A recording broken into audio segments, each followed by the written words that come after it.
votre premier mandat, Excellence Monsieur le Président de la République, chef de l'État, vous avez pris l'engagement de focaliser votre action durant ce second quinquennat sur 6 piliers fondamentaux dont la matérialisation s'appuie en grande partie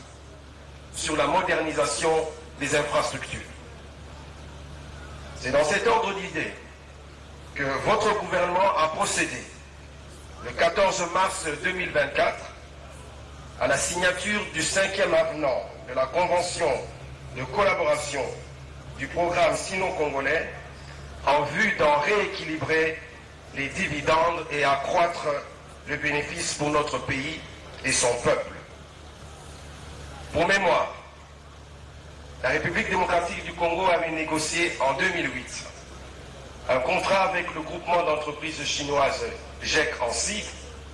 lequel prévoyait l'octroi de gisements cupro-cobaltifères par la partie congolaise en échange de la construction des infrastructures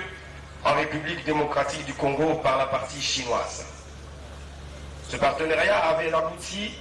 à la création de la société congolaise dénommée Sino-Congolaise des Mines,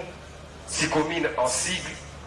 représentée par la Générale des Carriers des Mines, GECAMINE en sigle, et le GEC. En 2021, partant de votre instruction en Conseil des ministres sur la nécessité de rééquilibrer cette convention de collaboration, aidée ensuite par l'Inspection générale de finances, une commission ad hoc avait été créée en vue de régler la situation de déséquilibre financier observé dans la Convention de collaboration de 2008, ainsi que son faible niveau d'exécution du volet infrastructure. Ainsi donc, par votre vision éclairée,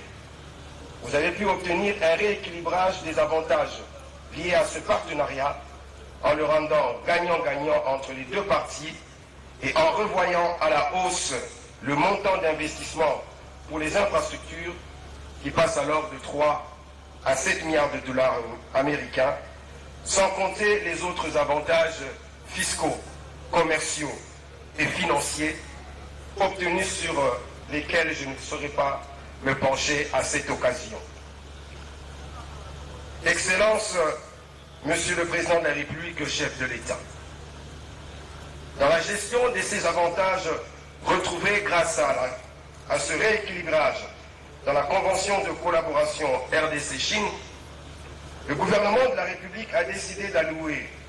au bénéfice du secteur des infrastructures un financement certain et conséquent